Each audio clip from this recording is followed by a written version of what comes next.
Rayalaseema lift irrigation. ఓ చిల్లర ఒక serious ఇష్యూను Revanth Reddy ఏం చేస్తుంటాడంటే మన ప్రాస కోసం జనరల్గా ఏదో ప్రాస కోసం చిల్లర మాటలు మాట్లాడతాడు. రోజా గారు కేసీఆర్ గారు పోయిండు అంటే ప్రాస కోసం దివాలకు రాజకీయాలు మాట్లాడద్దు. ఇవాళ రాయలసీమ లిఫ్ట్ ఇరిగేషన్ మీద పోరాడింది ఎవరు? స్టే తెచ్చింది ఎవరు? బీఆర్ఎస్ అట కొట్లాడలేదట. కేసీఆర్ గారు భోజనం చేసేట మొత్తం రాయలసీమ లిఫ్ట్ ఇరిగేషన్ ఇచ్చిండు అని నేను అసెంబ్లీలో మాట్లాడింది. ఆయన ఒకసారి చూడండి, దాన్ని కూడా ఆధారాలతో సహా చూపిస్తాను. రాయలసీమ లిఫ్ట్ ఇరిగేషన్ జీవో ఎప్పుడు వచ్చింది బైసాబ్? జీవో నంబర్ 2003 5/5/2020 అంటే మే 5, 2020 నాడు జీవో వచ్చింది. This is the GO of Rayalaseema lift irrigation 5 May 2020. BRS party ఎప్పుడు లెటర్ రాసింది? అప్పుడు మా ప్రభుత్వం ఈ జీవో రాకముందే పత్రికల్లో వార్త వచ్చింది. అప్పుడు మనకు ప్రధాన పత్రికలైనటువంటి సాక్షి, జ్యోతి, వెలుగు తదితర పేపర్ రెఫరెన్స్ కూడా అదే రాసినాం. ఇది ఎప్పుడు లెటర్ అంటే 29 జనవరి 2020. అంటే రాయలసీమ లిఫ్ట్ ఇరిగేషన్ జీవో రావడానికి 4 నెలల ముందు మన పత్రికల్లో ఇట్లా రాయలసీమ లిఫ్ట్ను ఒకటి తయారు చేస్తున్నారు, ఆంధ్రప్రదేశ్ ప్రభుత్వం అది స్టార్ట్ చేయబోతుందని ఒక వార్త వస్తే ఆ వార్త ఆధారంగా తెలంగాణ ప్రభుత్వం సెంట్రల్ వాటర్ కమిషన్కు, కృష్ణా రివర్ మేనేజ్మెంట్ బోర్డుకు ఇది డేంజర్, ఎట్టి పరిస్థితుల్లో ఈ ప్రాజెక్ట్ కట్టొద్దు అని చెప్పి వాళ్ళు జీవో ఇవ్వడానికి 4 నెలల ముందే వ్యతిరేకించినాం మేము. This the letter. ఏం రాష్ట్రమో కూడా చదివి వినిపిస్తా. In view of the above appraisal and recommendations of KRMB is required for any new projects taken up by the state and be approved by the Apex Council. Telangana has been already deprived of its rightful share of Krishna water for several decades by various actions in the erstwhile AP. So, వీటన్నిటి దృష్టిలో పెట్టుకొని in this regard it is requested the state of AP not to take up new projects without appraisal and recommendations of KRMB and approval of Apex Council, since they will adversely impact the interest of Telangana. This approach of AP would further draw entire Krishna water to outside basin, thereby depriving the in-basin needs of Telangana. అంటే ఇంత స్పష్టంగా GO మే నెలలో వస్తే, GO రావడానికంటే ముందే మన దృష్టికి విషయం వస్తే జనవరి 2020లో 4 నెలల ముందే కేఆర్ఎంబీకి, సిడబ్ల్యూసికి లేఖ రాసి ఇది తెలంగాణ ప్రయోజనాలకు గొడ్డలి పెట్టు, మా రాష్ట్రానికి అన్యాయం జరుగుతుంది, దీనికి అనుమతి ఇవ్వద్దు అని లేఖ రాసినాం. నెక్స్ట్ 5 మేకు జీవో వచ్చింది కదా బైసాబ్. 5 మేకు జీవో వస్తే 1 వీక్లా 17 మే 2020 ఇంకొక లెటర్ రాసినాం. జీవో రావడానికి 4 నెలల ముందు వ్యతిరేకిస్తూ రాసినాం. జీవో వచ్చిన 1 వీక్ 5 తారీఖు జీవో వస్తే 12 తారీఖు ఇవన్నీ మీకు కాపీస్ ఇస్తా. 12 మే 2020 నాడు మనం తెలంగాణ ప్రభుత్వం రాసినాం, taking up new pumping to draw additional 3 TMC of water from Srisailam Reservoir, Government of AP, request for immediate action.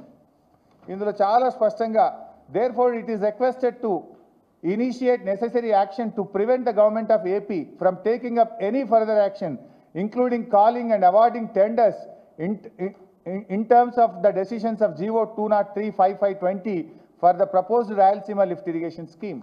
టెండర్లు పిలువనీయద్దు, పనులు జరగనీయద్దు, వెంటనే ఆపాలి అని ఆనాడు మనము జీవో వచ్చిన 5 వారం రోజుల లోపల 12వ తారీఖు నాడు కేంద్ర ప్రభుత్వానికి ఆనాడు మనం రాసిన లేఖ. తర్వాత అక్టోబర్ 2, 2020 ఇది కేసీఆర్ గారు రాసిన లేఖ. ఇది వారి లెటర్ హెడ్ మీద కేసీఆర్ గారు కేంద్ర మంత్రి షెకావత్ గారికి రాసిన లేఖ. ఇది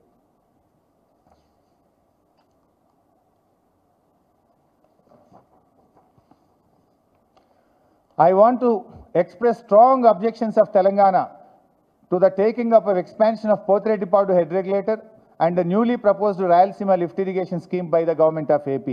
Though Rayalaseema lift irrigation scheme was never sanctioned by any statutory body Andhra Pradesh has proposed to lift 3 TMC per day from the bottom of Srisailam Reservoir and transport to the Penna and adjoining basis GO number 203 dated 5th May 20. Andhra Pradesh has gone ahead with the finalization of tenders for the work despite of our strong objections and the orders given by KRMB not to proceed with the project. It has also issued additional administrative sanction amounting to approximately 24,000 crores for the works related to transfer of Krishna water to the Penna basin. In these circumstances, we would like to request you to kindly direct Andhra Pradesh government to immediately stop these diversions, as in addition to being illegal, they will also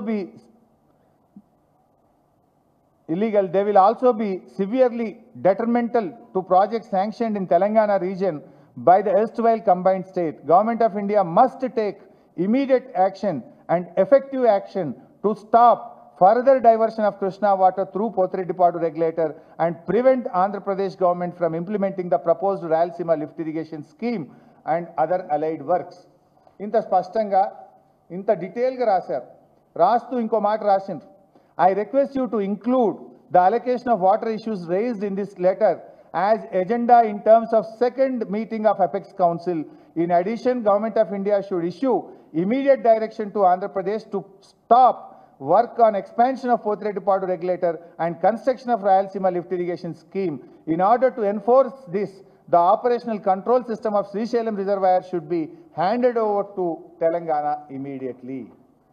ఇది 2 October 2020 నాడు కేసీఆర్ గారు స్వయంగా కేంద్ర మంత్రి షెకావత్ గారికి Rayalaseema lift irrigation పనులు ఆపండి, మా అప్పటిదాకా శ్రీశైలం కంట్రోల్ మాకు ఇవ్వండి, సెకండ్ అపెక్స్ కమిటీ మీటింగ్లో ఎజెండాలో కూడా దీన్ని పెట్టి చర్చించాలి అని చెప్పి ఇంత స్పష్టంగా 8 పేజీల ఉత్తరం కేసీఆర్ గారు 2 అక్టోబర్ నాడు రాశారు.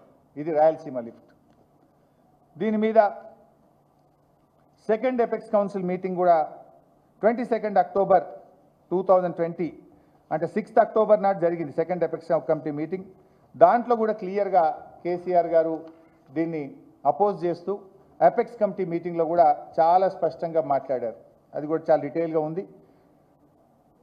అందులో ఈ ప్రాజెక్టులు ఆపాలని, వీటన్నిటికీ పరిష్కారం సెక్షన్ 3 మాత్రమే మాకు పరిష్కారం, సెక్షన్ 3 వస్తేనే మా వాటా ఏందో ప్రాజెక్టుల వారిగా మాకు కేటాయింపు అయితే ఈ పంచాయతీకి ఫుల్ స్టాప్ అయిద్దని చెప్పి చాలా స్పష్టంగా ఇంత డీటెయిల్డ్గా ఈ సెకండ్ అపెక్స్ కౌన్సిల్ మీటింగ్లో కూడా పోతిరెడ్డిపాడు మీద రాయలసీమ లిఫ్ట్ ఇరిగేషన్ మీద కేసీఆర్ గారు 6th అక్టోబర్ 2020 రోజు మాట్లాడినారు. ఈ కాపీ కూడా మీకు అందజేస్తాం.